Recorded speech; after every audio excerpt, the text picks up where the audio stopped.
Saya tidak akan menambahkan materi lain kecuali latihan memecahkan problem yang sudah kita. Yang ketiga, tentukan constraint.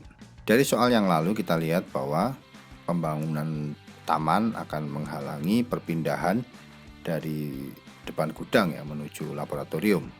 Maka diagram yang kita buat seperti ini. Kalau kita ibaratkan gudang adalah C, posisi C, dan yang lain kita ganti dengan huruf yang lain, maka kita dapatkan jalur seperti ini. Kita bisa lihat dengan pembangunan taman ini, maka jalur yang unvisible atau tidak dapat dipecahkan adalah jalur dari C, K ke H. Di sini kita tuliskan C, K ke H adalah unvisible to solve, tidak dapat dipecahkan. Jadi kita hanya mendapatkan dua jalur, yaitu dari C, J, I, H, dan dari C, F, G, H. Dua-duanya visible. C, J, I, H dan C, F, G, H. Selanjutnya kita buat tabel seperti ini ya. Berdasarkan jalur yang visible tadi, kita masukkan C, J, I, H dan F, G. Kita tentukan posisi akhir yang akan dituju. Di sini posisi yang jalur kita pilih, kita kasih tanda persegi, dan ini adalah jalur yang dituju akhir adalah H yang mewakili laboratorium. Kemudian penentuan visible sudah. Kemudian jalur invisible kita beri tanda silang. Kemudian kita tentukan unknown. Dalam hal ini kita semua masih unknown. Dan jangan lupa selalu pilih jalur terpendek dengan cara memilih nilai terkecil atau nilai yang paling menguntungkan. Dan untuk arah yang visible tapi tidak kita tuju, beri tanda plus, dan arah yang tidak akan kita lewati kita kasih tanda minus. Sekarang kita lihat, kita isi tabel ini cara seperti biasa. Dari C kita mendapatkan dua jalur, yaitu J dan F. Di sini kita ketemu dengan J dulu, kita dapatkan nilainya adalah 2 dari C. Kemudian selanjutnya C menuju I tidak direct, maka ini adalah jalur yang unknown. Kemudian C menuju H masih jauh, unknown. Tapi C menuju F kita dapatkan nilai 2. Kita dapatkan nilai 2 C. Dan C menuju G unknown. Di sini kita dapatkan dua jalur dengan nilai yang sama, yaitu 2. Pertama jalur JJ dan yang kedua adalah JF. Tapi kita lihat selanjutnya, J ke I itu lebih kecil dibandingkan dengan F ke G. Maka kita dapatkan di F ke G dapatkan nilai 4. Maka kita pilih ada jalur menuju J. Kita tuliskan 2C. Dan ini adalah jalur yang kita tuju ya. Kita tanda persegi. Kita tulis di sini adalah J. Selanjutnya J menuju C visible, tapi kita tidak ingin ke sana, bisa kita kasih tanda plus. J tetap. J menuju I. Kita dapatkan nilai 3 ditambah 2, maka kita dapatkan nilai 5. 5C. 5 dari C. 5 dapat dari mana? 2 ditambah 3. Menuju H belum, unknown. Kemudian menuju F, dari C menuju F. Nah, ini tidak akan kita lewati, kita beri tanda minus. Kemudian J menuju G juga tidak akan kita lewati. Oke. Di sini kita sudah dapatkan menuju H kita melewati I dengan nilai 5C. Maka kita tuliskan di sini 5C dan kita beri tanda persegi untuk menunjukkan bahwa itu jalur yang kita pilih, dan kita tulis di sini adalah I. Selanjutnya I menuju C kita tidak akan melewatinya karena jauh dan tidak mungkin. Kemudian I menuju J visible tapi tidak akan kita lewati. Kemudian I tetap.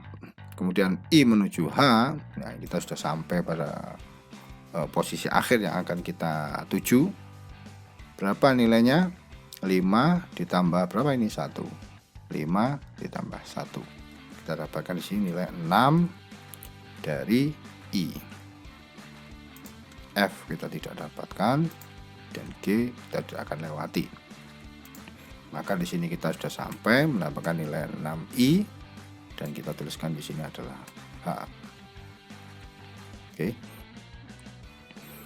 Kemudian selanjutnya kita buat jawaban dari permasalahan. Ya, jalur terpendek berdasarkan tabel yang kita dapatkan. Di sini kita dapatkan jalur yang kita lalui adalah C, J, I, H dengan waktu 6 menit. Dan kita rinci dengan C menuju J adalah 2 menit, sekitar 2 menit. J menuju I adalah sekitar 3 menit. Dan I menuju H adalah sekitar 1 menit. Dengan total waktu dari C menuju H adalah 6 menit. Jika jumlah box adalah 4 dan kita asumsikan forklift akan kembali ke posisi C, maka kita dapatkan satu kali jalan adalah 12 menit, di mana kita mengalihkan 6 kali 2. Kalau untuk 4 box berarti 12 kali 4, 48 menit. Ini total waktu yang dibutuhkan untuk memindahkan 4 box. Dan waktu penyelesaiannya adalah dari pukul 14 hingga 14.48. Baiklah, selanjutnya tugas berikutnya yang sekaligus ini akan saya gunakan atau saya keluarkan pada UTS minggu depan. Di sini kita menambahkan kasus di mana taman itu sudah selesai dikerjakan dan kita mendapatkan alternatif jalur. Yang kita inginkan adalah pemindahan box dari gudang di posisi A, di sektor A, menuju ke laboratorium di sektor H dengan jalur-jalur beberapa perubahan, di mana dari jalur bengkel menuju pabrik terdapat 2 arah, begitu juga dari pabrik ke laboratorium 2 arah dan ke taman 2 arah. Sedangkan dalam gudang jalur 2 arah terdapat pada AD dan DB. Berdasarkan kondisi ini, maka kita bisa dapatkan beberapa jalur alternatif yang kita buat dalam diagram berikut. Ya. Pertanyaannya adalah tentukan jalur terpendek dari A menuju H. Apakah jalur A menuju H visible untuk dipecahkan dan berapa waktu dibutuhkan untuk menyelesaikannya? Hanya dari A ke H saja. Kemudian tentukan jalur terpendek dari H ke A. Kenapa? Karena jalur dari A ke H bisa saja berubah karena adanya jalur berlawanan ini. Sehingga A ke AH atau H ke A dapat saja berubah, tidak sama jalurnya seperti dari A ke H. Kemudian jalur H ke A apakah visible untuk dipecahkan dan berapa waktu dibutuhkan untuk menyelesaikan tugas. Berapa total waktu dibutuhkan untuk memindahkan 4 box dari A ke H. Sebagai clue kita bisa lihat bahwa semua jalur ini visible untuk dilewati.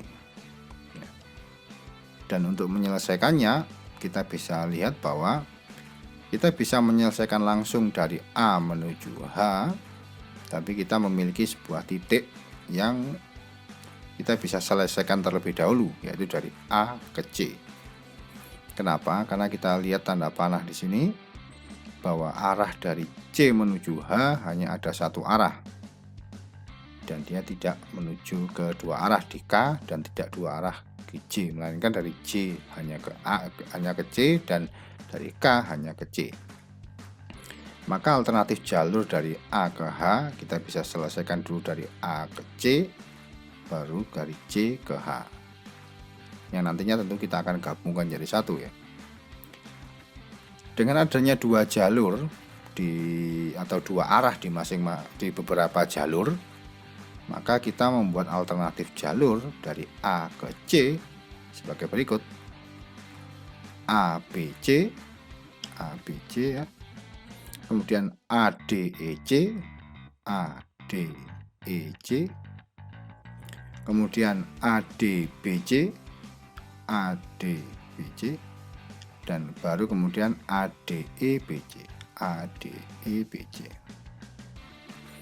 Kemudian dari C menuju H yaitu CFGH direct. Ada menuju jalur H yaitu CFKH, atau bisa jadi dari CFKJIH.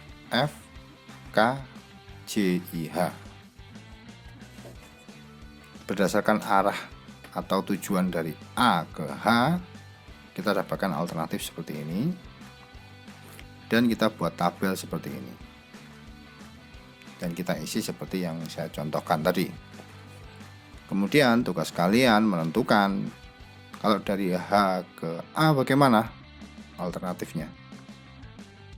Setelah diketahui itu semua, maka kalian bisa menentukan waktu pengiriman barang dari A ke H, begitu juga dari kembalinya forklift dari H ke A.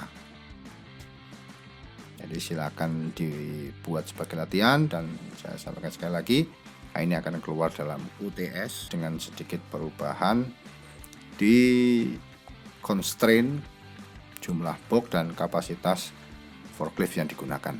Selamat mengerjakan.